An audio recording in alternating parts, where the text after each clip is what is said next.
Klarna reportedly doubles net loss with $136 million debt as consumers failed to pay back loans after CEO bragged about replacing human workers with AI. So with that, first and foremost, giving all praise, glory, and honor that's due to Yahweh, Bahashim, Yahweh Shai, Bahashim, Rachak, Wadash, double honor to the elders and apostles of the great millstone who rule well. Peace and blessings to the 144,000 the hopeful elect. Shalom, Barakathum. And this is going to be a quick lesson going into this article about Klarna. All right. Now, Klarna is the buy now, pay later program. The same as what do you have? Afterpay. You got Affirm. A lot of these. It's really just Esau's latest clever tech version of payday loan places, which is what they've been preying on the Israelites for a long time with these practices. Like, oh, you short, you need your paycheck don't come till Thursday. Well, we'll give it to you right now, for 1,800% interest. Okay, and and how do they get to charge exorbitant amount of prices? Because they're banking on your mentality, your behavior. They already know you're bad with money. They already know you're in a bad case. You're gonna make rash decisions, okay? And what they do is they'll put language in there, and they'll say, "Oh, you don't pay any money back if you pay it on time." But they already know you can't pay it on time, okay? That's why they're in your neighborhood, okay? You don't see payday loan places, in Beverly Hills, They're there because they're preying on you. You're a prey here, okay? But this is beautiful to see that they're running $136 million debt, which that really is not a loss because the money comes out of thin air anyway. They literally charge you 30% interest sometimes for money that they just create out of thin air. That's ridiculous. That should be, people should be going to the spirit world over that, man. How the hell is that legal? But this is what we have.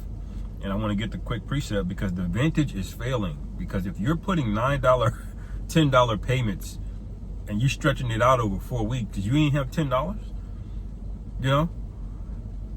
like Taco Bell transactions. If you didn't have that, okay, the vintage is failing. Okay, that's in Isaiah 32, I believe. Yep, this is Isaiah 32:9. It says, "Rise up, ye women that are at ease, hear my voice, ye careless daughters, give ear unto my speech." Now, we usually bring this out to correct the women that are out of order, but this really applies to everybody, okay? Because a lot of you were raised by women, and you have an effeminate spirit on you. You don't. There's no stoicism in you, okay? You get suckered in by advertisements and that shopping demon, Brothers go through that, You gotta I don't need to buy this, Because the whole of America is an effeminate spirit, really. So you can really apply this to the whole country here, man. They just buy it now. Don't worry about it later. That's what America's running. That's why there's so much goddamn credit card debt. Anyway, it says, verse 10: "Many days and years shall ye be troubled, ye careless women, for the vintage shall fail, and the gathering shall not come." All right. So the vintage is failing, just like we told you. And when the vintage fails, they're going to have a new solution. We go into this all the time. Revelation 13 to 16. Okay. We're going to beat you over the head with it. We got to mention it, pretty much every lesson, because that's the anchoring prophecy to the time that we're in. Okay. When that comes to pass, we're basically out of here. Okay. Things are going to move very, very rapidly, very quickly, man. You think days and weeks are going by fast now. Wait until that charagma gets introduced, okay? We may be here a few months after that, and it may feel like a couple weeks, okay? So this is what they set. They set you up, okay? And it's predatory, and they know it's predatory. All right?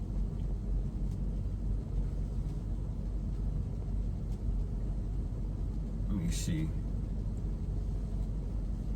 This is Job chapter 24, verse 1. It says, "Why, seeing times are not hidden from the Almighty, do they that not know him see his days?" Y'all supposed to see the amount of student loan debt and credit card debt at these being times that we're at the end, that we're supposed to Supposed to measure the time. You're supposed to be reading what you see out in the news media, not just, oh, that's interesting. Oh, that's messed up. And then you just go right back to sleep. You know? You're supposed to know when you see these things, man. All right? It says, some remove the landmarks. They violently take away flocks and feed thereof. Who did that? They took away all of the landmarks here. They destroyed the Gadites, man. Okay? The Gadites are still around, but how many more Gadites should be walking around if it wasn't for this devil? He's taken all of the land here. He's renamed it, okay? Only to lease it back to you. You can't even buy land, okay? You can't even own land here now. Okay, so he stole it. He killed a bunch of our people to do it. Okay, he enslaved a large number of the southern kingdom, the Judites, Benjamites, and Levites here, okay? Enslaved us to build it up, to build up his wealth. All right, and now you don't even have the opportunity to buy it back, okay? You can only lease it. You see? That, and he did it all through what? Through violence, okay? He didn't come to no agreements. He didn't sign treaties to do this, okay? Every treaty he signed, he reneged on them, right? Okay? And now not only is he not allowing you to buy it back, he's selling you back at exorbitant rates on things that have no value, okay? You got to go to work and work DoorDash, and you got to try to pick up some extra, gigs on the side, okay? Just to work off debt that he made up out of thin air, man, okay? You see?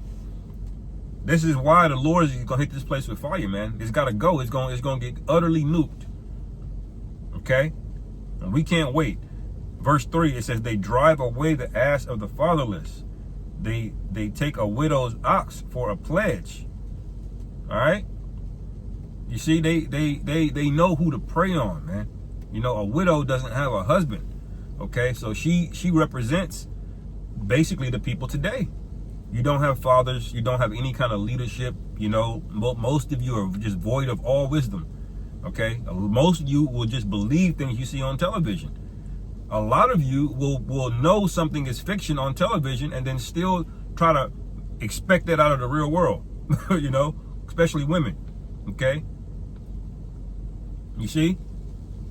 Because you don't have any structure. He's destroyed the real power structure, which is the father. Okay? The father is absent, man, even among the Edomites.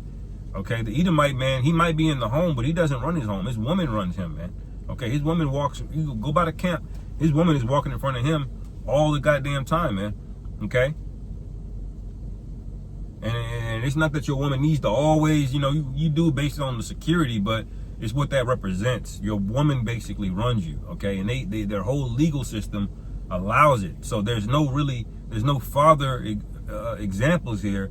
And that's done by design because the elites are really scarce-minded leaders. Okay, they're weak. They're afraid of competition. They don't even want you thinking critically about things. That's why the public school system is set up the way that it is, man. They don't want you to compete. This nigga running the things behind the scenes. He's a hoe, man.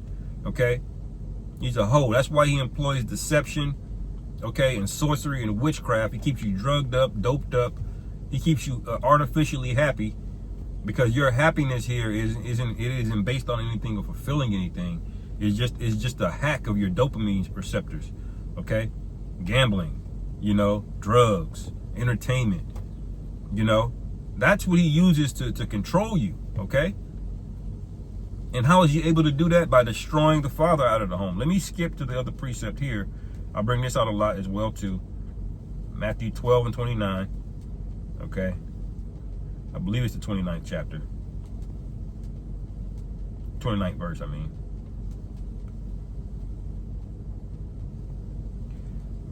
Yep, Matthew 12 and 29, red letter, the Lord speaking. It says, or else how can one enter into a strong man's house and spoil his goods, except he first bind the strong man, and then he will spoil his goods, or spoil his house. All right, so that's what he did. He bound you, man. Now you got to split a $20 payment with Klarna, man.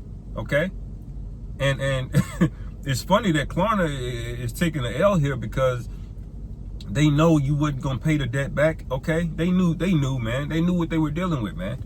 Just like back when they were doing them subprime loans, they knew who they was giving them loans to. They were giving it to a lot of Israelites who they knew weren't going to pay their debt back, man. They didn't have it to begin with. That's why they lowered the credit score requirements to give it to you, because they was going to make a lot of quick money on the front end and then sell it off to somebody else and let them end up holding the bag. And they did it over and over and over again. That's exactly what happened. They did that from like 99 to like 2007. And then that happened in 2008, and then boom, it all collapsed, man, okay? In the great financial crisis. And then that's going to happen again, except this time, it's not just going to be the real estate bubble, okay? Everything is an asset bubble now. The auto loans are a big bubble. The real estate is also still a big bubble. They still, the mortgage-backed security, that's still on the balance sheet of the Fed, of the Federal Reserve, still, okay? Nobody ever paid that money back. Esau got bailed out, and he just kept doing it again. Now he's got an auto bubble, man. Okay. Now you got a credit bubble. Okay. All asset classes are basically inflated outside of gold, because you can't inflate gold, because gold is a commodity. It's a precious metal, and that's why it should be. That's the reason why it should really be the real money, man. Okay.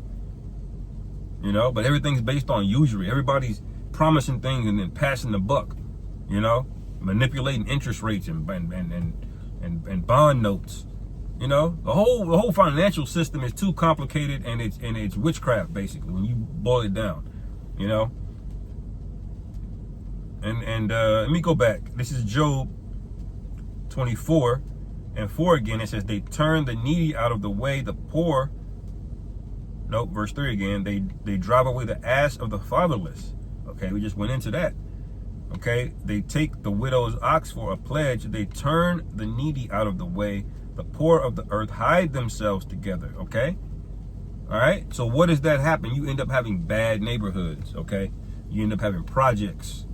Okay, because the rich don't want to be around a bunch of derelicts and people that need money all the time, because you have a tendency to be begging all the time. You have a tendency to steal. You know, that's natural when you're in poverty. This is why the law, statutes, and commandments basically tell you to give to your brother, because the scriptures know.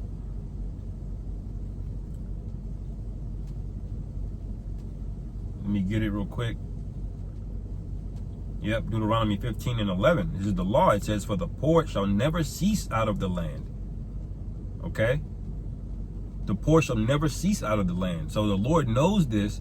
And so what does he say? It says, therefore I command thee, saying, thou shalt open thine hand wide unto thy brother, to thy poor, and to thy needy in thy land.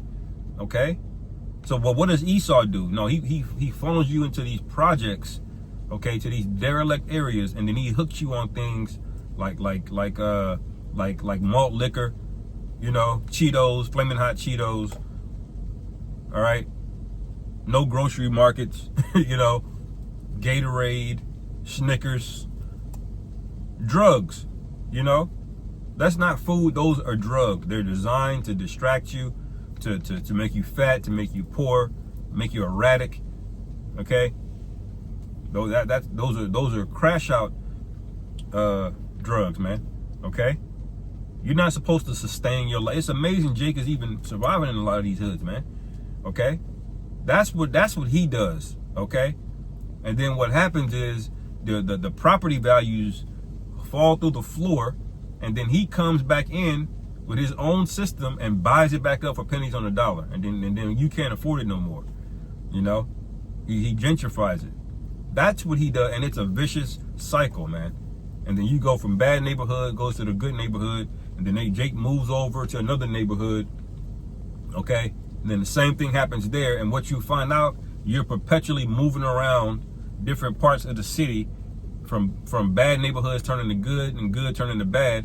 And but at every step you move around, you're the vagabond, like a nomad, moving around these different areas of the city, you know? Like, you got parts of the city out here in Kansas City that used to be good, and they're turning bad now, okay? And you got parts of the bad neighborhood that's turning good. But you always get the raw end of the deal, though, you know? Because he doesn't have any rulership.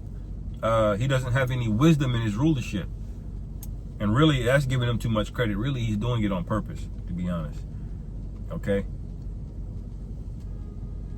Job 24:5, it says, behold, as wild asses in the desert go they forth to their work, rising betimes for a prey. The wilderness yieldeth food for them and for their children. They reap every one his corn in the field, and they gather the vintage of the wicked. Okay? So in the NLT, it's more clear. It says they harvest the field they do not own, and they glean the vineyards of the wicked, man. So when Martin Luther King convinced y'all to just get along, just content of your character, and we're all humans. And then what did that allow him to do? Okay, now you can work next to Esau in the Starbucks in a neighborhood you can't afford to live in. Okay, now you're everywhere. You see Jake everywhere now, but instead of you having your own secluded area separate from them that you could build up over time, now you're integrated with them and you're working the menial jobs everywhere, man. Okay, you'll see Jake working in a nice restaurant, especially Issachar. You know, he's back there cooking up the food in a super nice restaurant. But does he own it? No. Can he afford to live in the neighborhood where that restaurant is? No. Okay, he got to get in that beater and drive back to the hood. Okay, that's what he did, man. You know. So now we're and what sustains you when you're so dirt poor? He gives you credit. Okay, but he doesn't just give you the loan just to give it. He charges you exorbitant amounts of money.